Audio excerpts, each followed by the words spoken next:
Welcome to the Aftermatch with Kirsten Beaver. Come for the rugby, stay for the Aftermatch. Good to have you back joining us this week. Beaver, we've got a contest for greatest game of rugby ever. Well, that's what they're saying. We have, and I heard that phrase from one of the commentators at the end. They certainly said the greatest Six Nations game of all time, but now, yes, you're putting it up there with the game of the century. This is what I'm asking, and I want your feedback straight away in the comments section. Let us know, what is the greatest game of international rugby ever in your eyes? They talked about the greatest game ever being the 2000 match between the Wallabies and the All Blacks in Sydney. Has that now been surpassed by England against France, Stade de France on the weekend, and what was basically the Six Nations finale?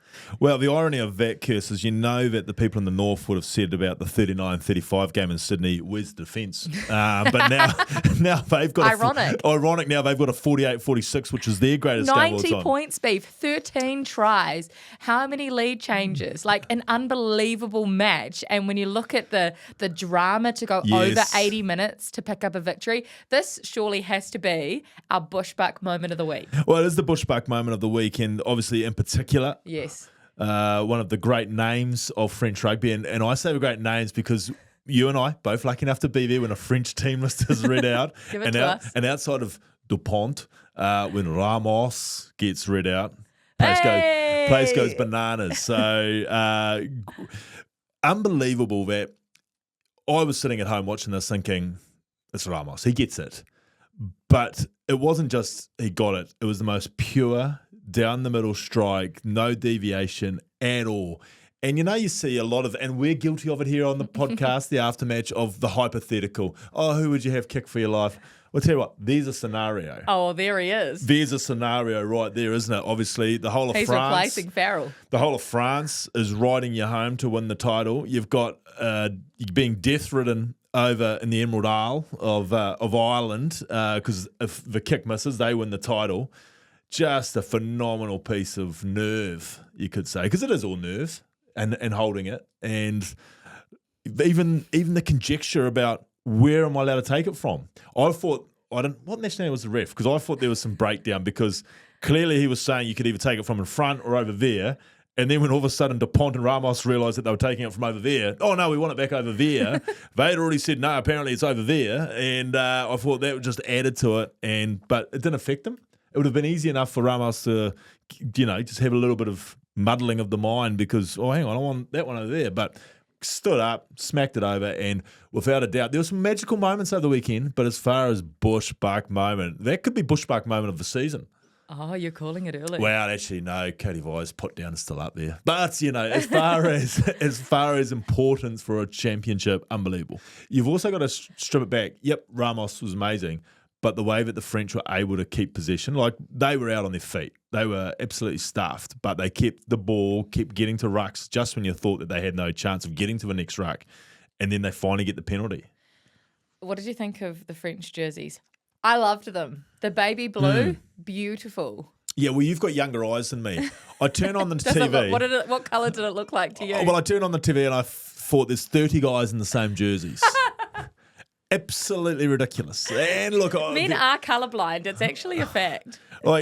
And because obviously now after being infuriated on my Sunday morning with watching 30 people in the same colour jersey, I did some research, and I thought to myself at the time, it's just the French being the French. We're going to wear this one today, and stuff you. And there's a reason behind it. There was a reason behind it, but they did look cool. Oh, I'd buy one of those jerseys. Oh, you'd probably wear it to the pub. Yeah, exactly. But as far as trying to watch a game of rugby, when there's literally 30 light jerseys playing each other, I thought, why would have the French changed from their dark blue? I thought very French, but obviously there was significance behind it. It's going to be really interesting at the end of the year because we've always gone, okay, well, if you put the Rugby Championship up against Six Nations, that's what we're getting in the Nations Championship. It's going to be our best versus their best, second best versus their second best, going head to head at the end of the year. Yeah, global season. Because it's never in fact, all those end of year tours and all that never work out because it's always someone's end of their season. I mean, let's just get the global season. So you're saying the All Blacks are at a disadvantage because it's at the end of their season? As or are would you they. Because it's at the start and they've just come from Saint-Tropez yes, well, or Ibiza? Well, I guess they do get paid a lot. They could probably be at Saint-Tropez. Me and Israel Dag lasted 3 days in Saint-Tropez on our France excursion, and we're still paying it off. But no, what I'm saying is when they come down and play those June games, it's at the end of their long year. And then we go up there in November, December, we're at the end of our long year. Just get the global season happening, Kirsten. When do you want it? What time of year? I want us to be playing rugby in summer here. Yeah. Check out these 7 o'clock games at the moment. Okay, bring one to Mount Maunganui. Daylight saving bring games. Bring a big fixture here. We need to get away from playing in June and July. Okay, after what you've seen, how confident do you think the All Blacks will be year one under Dave Rennie against these teams? Because we are going to play them. We're going to play France, Italy, Ireland mid-year, and then at the end of the year, we play the rest of them. Oh, they'll be confident. How do the All Blacks go about beating these teams? Well, and look, you asked me this last year, I would have thought there wouldn't be a clear and obvious answer. But now with, I guess, what's happened with the coaching change, I feel that we could potentially go back to playing a higher tempo game.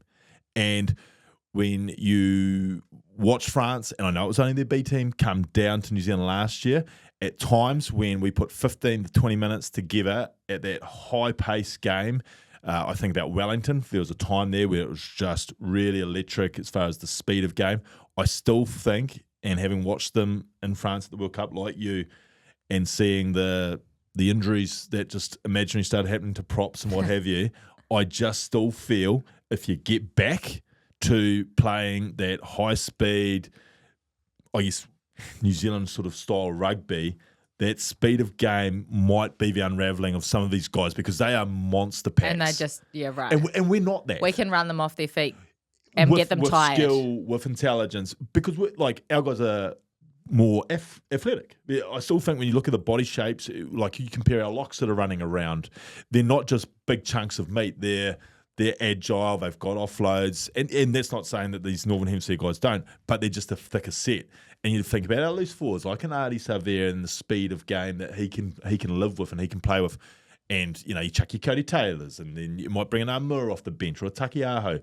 There is speed of game that I still think that we can play with. And then you've still got the freak shows out wide. You've still got your Will Jordans, your Caleb Clarks, your Bowden Barretts, the names keep rattling off. So there's still plenty of confidence, I reckon. But I think we've got to play different. We can't just play that Northern Hemisphere style because you can't beat them at their own game. And if you look at how the Lions series played out, high tempo, and that's how the World Cup's going to be played in basically summer. You'd hope so. In hot conditions, singlets on in Australia, 27 degrees. It'll be like Napier on the weekend. Coaches and singlets. Maybe. Talking about great footy, Will Jordan in Christchurch after a week off, rest week. Did you make headlines again, Beav? Well, look, I did not say Will Jordan couldn't go to his brother's wedding, which apparently one overseas publication has said. We were told that he's having a rest week. Yeah, just tell us the truth. Yeah, and we are paid to comment. And so I've always said that our superstars can have rest weeks, but not against each other. Yeah. I love our derbies, and I know the country loves watching the big games.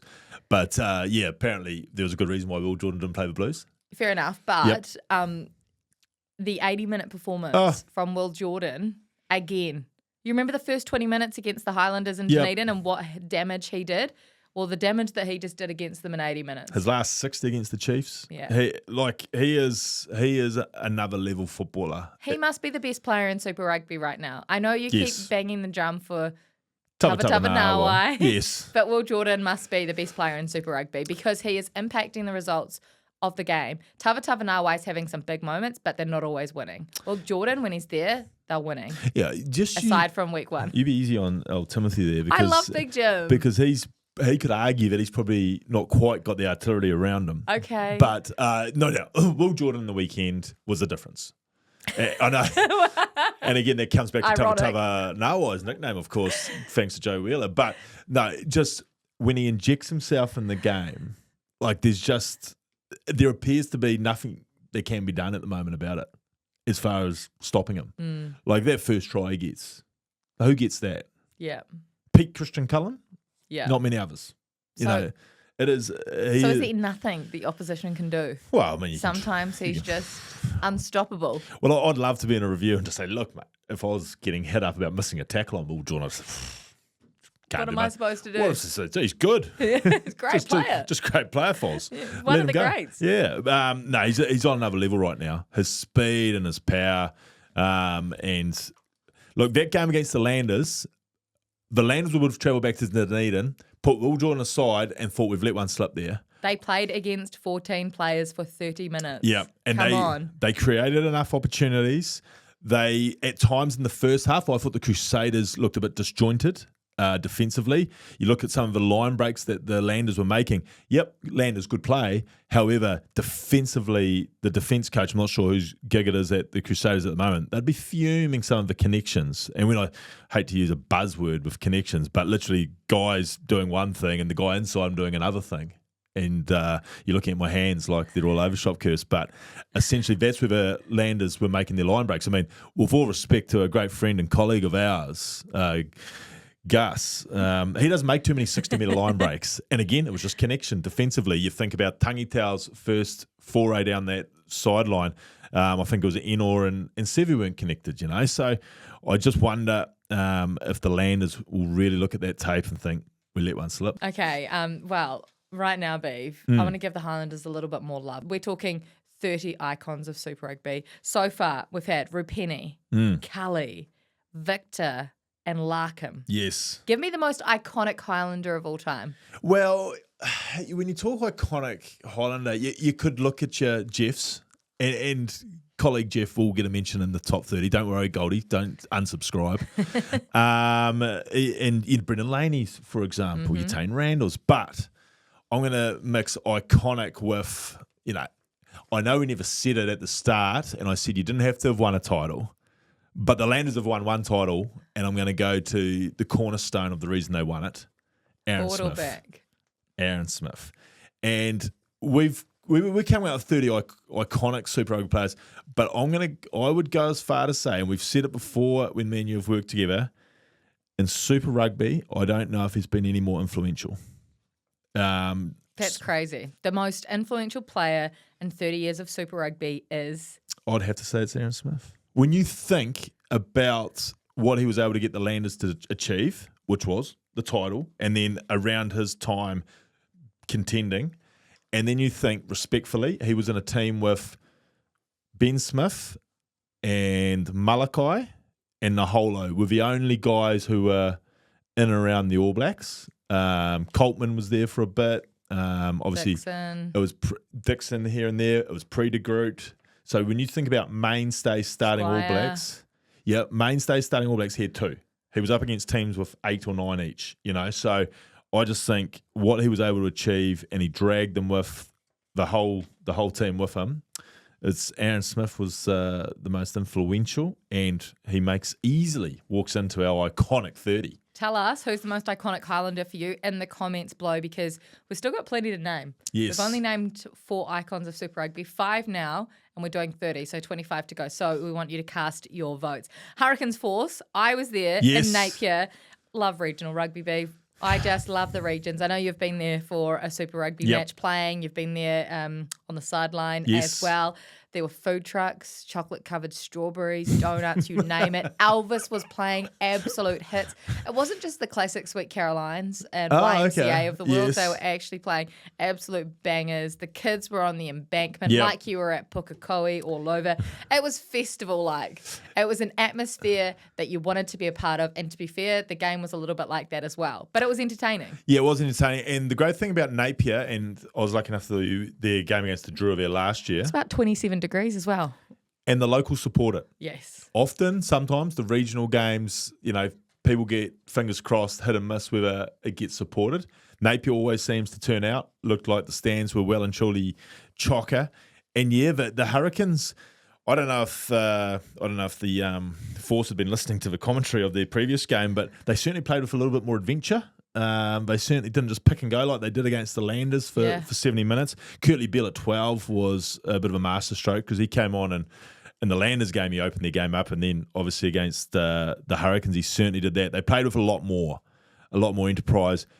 The Hurricanes withstood a lot and then just went bang, didn't they? And when their bench came on. Unbelievable depth, and they get great service from some of their other boys. So they are going to be genuine. They are going to be proper genuine contenders.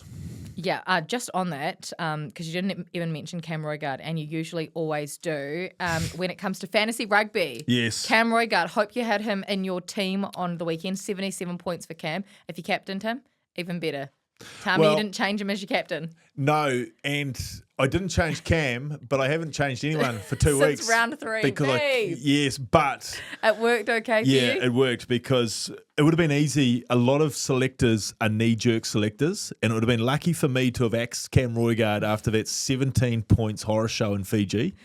But he came back with 77, and I obviously 77. You doubled that, and he's my captain. Yeah, he was my captain on the weekend too, so I did all right. Sam Derry, 61 points. I don't think I've got Derry. That's really big numbers for a lock. Yes, big numbers for a lock when forwards don't always get that. He much. was a shining Lucy's light do. yesterday. Really good. Yeah. Will Jordan, 69 points. If you captain Will Jordan, you'll be looking pretty as well. Right at the top of our leaderboard is Caleb Clark. With double G's, not double C's. If you are winning, you have 3,260 points. I'm about 500 off that, but I feel like I haven't used any of my boosters. Maybe I can get myself back up. I have no idea where you are, Beef. You're probably in the... I'll be coming with the boosters this week. You'll need them. But don't forget, if you are top of our league on any given week, message us on our Instagram page because we've got prizes to give away weekly, and then we've got end-of-season prizes as well for first, second, and third. But every week, if you're at the top of our league, message us. Yeah, we've got some great little bits and pieces from Black Magic for all you fishing people or friends of. So absolutely message us in on that. Going back to Napier, though, some of the big news from the week, Zack Lomax. Now, if you don't know who this guy is, if you're going, who is that? Massive news because he's an Australian Rugby League representative player at every level. So he's in the NRL or was in the NRL, State of Origin, New South Wales Kangaroos. So this is a big time player. He has just signed to come across to Rugby Union. There's been a bit of drama about it that you'll be able to fill us in on, Beef. But he signed a 2-year deal with the Western Force, and clearly, the World Cup next year at home is enticing so many of these players just like it did in 2003. Yeah, long story short for those maybe overseas listeners is he signed a R360 deal and he signed a piece of paper with his current rugby league team to say, I won't play for another team. Went through court, all the rest of it, because obviously R360 folded and then last minute deal with the Force when he wasn't going to be able to play rugby league. So he's now well and truly a rugby player with the Force. He is probably 6'4", 6'5" winger. Goal kicks under pressure. Seen him do some big goal kicks in big games, particularly State of Origin. So he's got all the skills. Apparently a rugby background. Growing up. Quite young. Very, not quite Suwali, who was only a couple of years out. So be a bit of more of an adjustment. But he's going to be an interesting prospect. Will he make the Wallabies curse? Like, it's a hard road. They put him in the squad straight away, I think, Beef, because as you know, he gets people watching. People from rugby league start going, how's Zack Lomax going to go on rugby? And then they start watching the Wallabies. They need these fans on board. He makes a squad, whether he makes a team or not, different story, but he makes a squad. Yeah. Well, I mean, they've invested in him. Yeah. And Aussie have shown a tendency to, right, if we put money into someone, we're going to take him on whatever tours we've got available to him. So he'll more than likely go on an interview tour this year. Regardless of whether he's in the championship team. I think the championship team would be probably a bit early for him. So, Wallabies. Yes. 03, Big Dal. Yep. Takiri. Lottie Takiri. Matty Rogers. How many of these converts, because they're starting to stack up now. Yes. And there could be more. How many of these convicts? Not convicts. Jeez, that's a bit rough on Australians. Well, but how many of these converts can you see making a Wallabies backline? Give us a far too early Wallabies backline. Far too early Wallabies backline for the test match. Shock us. The World Cup against All Blacks in pool play. Yes. McDermott at 9. Carter at 10. Wow. Icky so he's changed your mind. Yeah. Your 10 was Liner. Yeah, I was team Liner. You never know. Team Liner. I'm happy with Liner there too. No, you're Carter Gordon now. The midfield, and they'll be interchangeable. Icky Tau and Crichton. Angus Crichton, of course, coming over from the Roosters. He's another convert. Yes. Who hasn't yet played rugby union since he played at school. Yep. He will be. He might win a premiership this year. He will be in the midfield with Iki Tau. Which way around they go, I think possibly interchange depending on attack and defence. One wing will be Marky Mark, who is coming back. So Say not his really. last name. Well, he's known worldwide. Come on, Beef. No, because he hasn't been playing rugby You've been recently. saying Tava Nawai. It can roll off the tongue. Oh, that's Mark. why it's looking Nikians too. But, Mark. I will sort that out when he's back playing. No, Wanganitawasi. Yes, when he's back playing, I'll sort that out. But for now, we know who Marky Mark is. He'll be on a wing. Jorgensen will be the other wing. Mm-hmm. And Suali'i will be 15. Wow. Okay, well, to be honest, that's a backline that is really exciting. Yeah, but it also shows what depth, not only, obviously, they bring the star quality, but you think about who's not there now, the depth too. Tom Wright, you've left him out. Tom Wright, He's been one of the best players on the 100%. Field every time he goes out there. Well, yeah, but Suali'i's going to be starting. And not in the midfield. Well, I just think Crichton, potentially, if he gets it right, could be a bit of a problem for opposition. And you're not shifting one of my world players of the year in Iki Tau. Does he have time to get it right? Yep. With the role straight that on have. interview tour. Yep, you finish the grand final. Straight on interview tour. Interview tour, yep, I think he would. He comes across pretty intelligent. He's clearly kept an interest in rugby. Yes, he goes to all the games. You see him at the Waratahs games. Seen him there. I think he went to the Japan World Cup. So I think there's definitely always been the interest and knowledge of it. Okay, well, on that, the Jonas. Yes. For round 5 of Super Rugby. Don't forget our current leaderboard for our player of Super Rugby. Big Jim has 3, Samasoni Tokiaho, Leo Willie, Geordie Barrett, Bowden Barrett, all sitting on 3 points. Quinn, Lonergan, Jordan, McWright on 2, Miracle on 1. That can't be right. We can't have one person on 1 point. Yes, we can. Okay. We give out 3, 2, 1s. Miracle's got 1 point. But how are there not 4 others on 1 point? Because other people might have accumulated more than 1 point. They might have got one week and then another one the next week. Cut that out. That's not going There's anywhere. a lot of editing. I can assure you that is staying. There's a lot of editing. Kiss, this is a live podcast. Okay, so can you give us a point to someone so we have another person next to Miracle? I'm sorry, this is... Well, under the impression she hasn't been drinking on a Monday at 12 o'clock, but who knows? Give me your 3, 2, 1s, please. 3, 2, 1s for the Jonas this week, and I've changed because I've realised this concept is built on context. The biggest game from our point of view was the Crusaders Landers, and the best player on the field was Will Jordan, so he gets 3. Great. We're giving him 3. I'm going to now jump... And a week off for his brother's wedding. And a week off. I'm now jumping the ditch to Brisbane. Oh, you're going to your World Cup first 5 for the Wallabies. Carter Gordon gets 2. In the big derby. How's your Waratahs prediction going at? Can't wait to see your Super Rugby champions, the Reds. I've said they're best contenders. From Australia. Geez, sorry, this is unravelling here. And I was live yesterday, and an absolute shining light for the Blues, and highlights probably what they were missing last year, is big Sam Darry. He gets a point. So he can join Miracle on 1 point. So he's not I still don't think that's right. I feel like someone's calculated something wrong on the Jonas. No, so yeah, there it is. Okay, well, take us to Eden Park then, to the Blues. Sam Darry is shining light. Yep. Blues, spectacular, not spectacular. Wow, it was a funny game. Funny old game. Look Funny at the old halftime game. score. So for me, and I don't like coming at refs, but I felt Moana were robbed. The first try that they got ruled out, this whole getting within the 10 metres, every team in the world does that at every single line out, but because there was a try, they ruled it. The touch judge's job at a line out is to mark the 10 metres. So if it doesn't happen when the ball's thrown in, then you just play on. It is literally like coming back to a scrum and finding the feed was crooked when somebody scored a try off it. That's how pathetic it is. And look, I know the Chiefs got a final ruled out with the Damien McKenzie, Brad Weber. We haven't forgotten 3 years ago, Bevan Hamilton. And I'm not bitter about that ruling either. But I just feel that there was pathetic. It was a pathetic ruling, and it literally changed. I thought it changed what halftime. If you go to halftime 15-14, that's a different ball game. I have no issue with the second one getting ruled out. But no issue with the red from your little mate, Augie Pulu. Look, Augie's the county's boy. He's got a big hit in him, but he just got that one wrong. And look, I could have imagined what was going through Augie's head. He saw the opposition 9. He's playing against the team he played for, and he was going to make a statement early, and he just got it wrong. But it had to go. There was no doubt about that. So we don't see many red cards these days because they usually genuinely try and find some mitigating factors.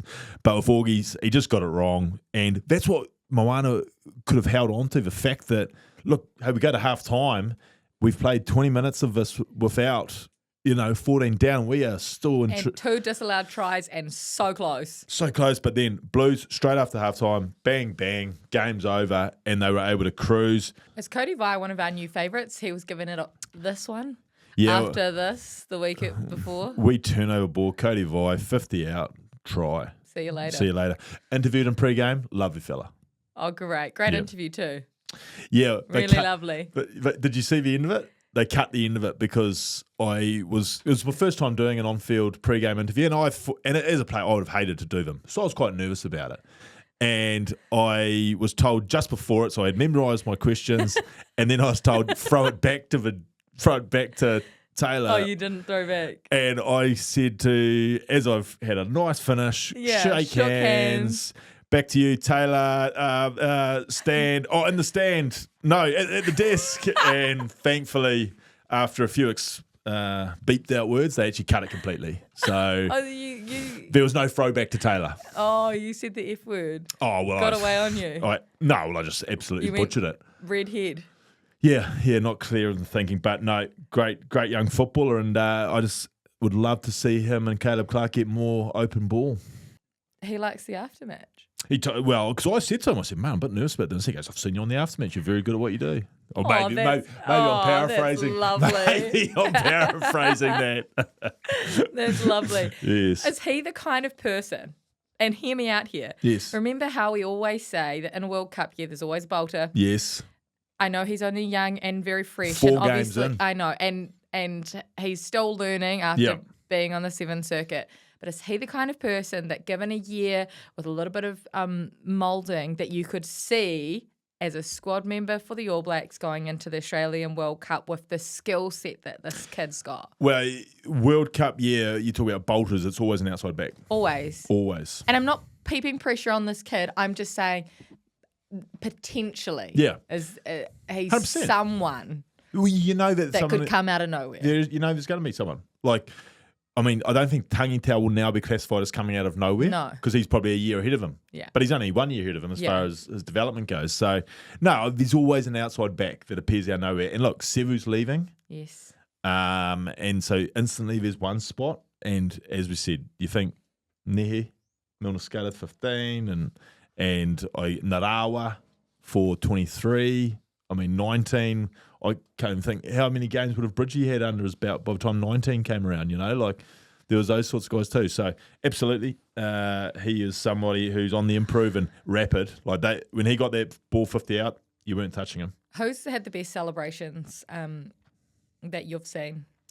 And I don't know, are you a fan of the celebrations? Of course I am. I'm here for the entertainment package. Okay, so you do like the entertainment. Yes. So celebrations, he's right up there this year. Yes. He'd be the best that I've seen. Yeah. Look, you're a big fan and he's likeable as well. Yes, he's likeable. You're a fan of the English boy Pollock. No, you are. Well, see, again, I don't... He celebrated too early. It's like when you celebrate your try. Sorry to bring up Rieko Ioane, and then you don't put it down. No try. He celebrated winning that Six Nations match. Didn't win. But I like the fact, if you got the confidence, do it. Remember this? Yeah, I like the that pulse one. check. Yeah, I like that one. You can't do it every time though. But he was big on this one in Paris. But no, in my days, look, we were a very low-key crew at the Chiefs, but then we had one fella come in who came in and literally, I think we used to call him LeBron. LeBron. Yeah, because he thought he was an NBA star. Lelia Masanga, the boy out of Manurewa High. And he had this, he actually had the Romy Ropati Kung Fu kick going at one stage. Did he do a backflip? Yeah, no, and capable of doing that comfortably too. So Lelia was the one out of our crew who was a little bit, you'd suggest, over top. Did he practice them? Of course he did. Why training? He'd score Oh, tries. in the warm-up room. We have a warm-up room at Waikato Stadium, and he was always in there dancing. He'd be like, oh, that's interesting. Oh, he had the Dougie down pat. Yes, it is whatever that was. You know. Yeah, I know at the time. You must have pulled the Dougie out a few times. Late, very late in the evening. But no, Masanga would always practice his carry on, and you just shake your head. His carry on. Celebrations. Remember, entertainment factor. That's what we're there for. That is what we are here for. Okay, picks for round 6. Yes. You think you're absolutely dominating me in this competition. Can someone do the quick math? Is Beef dominating me or is this fairly even? Because I think Follow me, folks, if you want to get your TAB account up. No, but remember, we've been doing this now for 5 years, radio and then the podcast, and I've beaten Beef for 4 years straight easily. How'd your Brumbies go last week against my drawer? Yes. Against your drawer. Long season, Beef. Super Rugby's won in winter. It is run in winter. Interesting scenario though. This year, Sabre Crusaders host a final, Yes. which that's my saying. My saying's so based you're on saying it's going to be more like April conditions. it's like spring. Because Chiefs are a chance then. you're indoors, yes. The Chiefs Chiefs won't are have to more of a adjust. chance down Yeah. there in Christchurch than they are at home playing the Crusaders. I think the Chiefs would almost forfeit a couple of games to have a home to play final down indoors. there Yeah. rather than Hamilton. So round 6 picks, Highlanders, Hurricanes, if you Great will. game. These are your favourites to win the title pre-season and My your sentimental. and your sentimental Yes. favourites, your fairy tale. I tell you what, Hurricanes. Landers. Good, go on you. Brumbies, Chiefs. Chiefs on tour. Chiefs on tour. Yeah, and training on Sundays, always a good sign. They got back in on a Sunday yesterday and started training. Where's their next match? After Canberra. Obviously Canberra. And then what? They don't have a couple of Oh, matches. but you called it Brumbies Chiefs in So Canberra. you're saying on tour? Sorry, Waratahs, I think. Don't quote me. Okay, Chiefs for me. Draw Reds. Draw. Your drawer. My Reds. Yeah, well, yeah, Reds, Australia's best My team, Reds. but draw. Did you Moana Pacifica against Crusaders in Albany? It'll be good to see Moana back in Albany, but I think it's the Crusaders. Crusaders. Can you grab a pair of those blue sunglasses that Tana The Umunga was T's rocking? running. Yeah, powerful statement. They would suit you. Go perfectly with your bushback. Sorry, why we're talking about coaches' apparel? Corey Jane wearing a singlet in the coach's box? Can we get some clarification on that? Oh, What's going on there? hot. 27 degrees. Tropical. Oh, I just Sun's out, about guns fell out. off my couch. Do you know? Okay, All I could think about was, would Ted wear a singlet? well, this isn't All Blacks, B.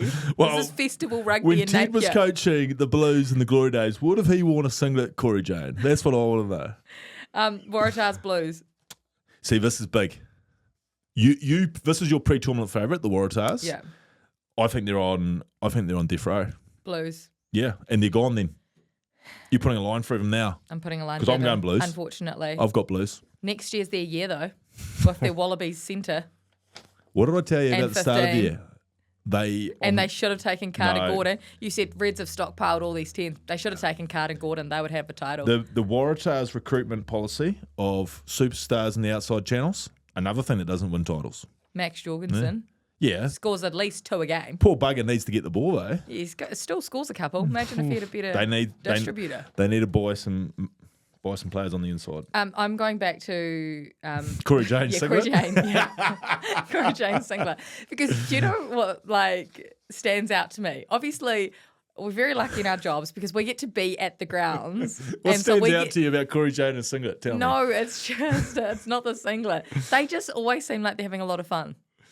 That coaching group seem like they're having a lot of fun. I would love. Everyone else seems quite serious whenever you're at the ground, but not them. They seem like they're really enjoying it and like they're still playing. I would love to have known the reaction from the Ava management when you walk into your traditional team meeting 5 minutes before hopping on the bus, and the siege walks in with the pipes out. I would have loved to have heard the whoppers of the world. Obviously, Clark, head coach, allowed it, and even the players. Express yourself. Be yourself. Clearly, do you reckon we could get away with it in commentary? I think you should try. Yeah. Try. Give it a try. I think, could we do a live cross next week to Corey Jane? I think we needed to interview this. There you go, Siege. Please join us on the Aftermatch. Thank you for joining us. We always appreciate your time on the show. Hope you enjoyed it. Let us know what you think in the comments. Make sure you like and subscribe on all of our social media channels. We've got prizes to give away. Don't forget, and it's where you'll get all your news. We'll see you next week.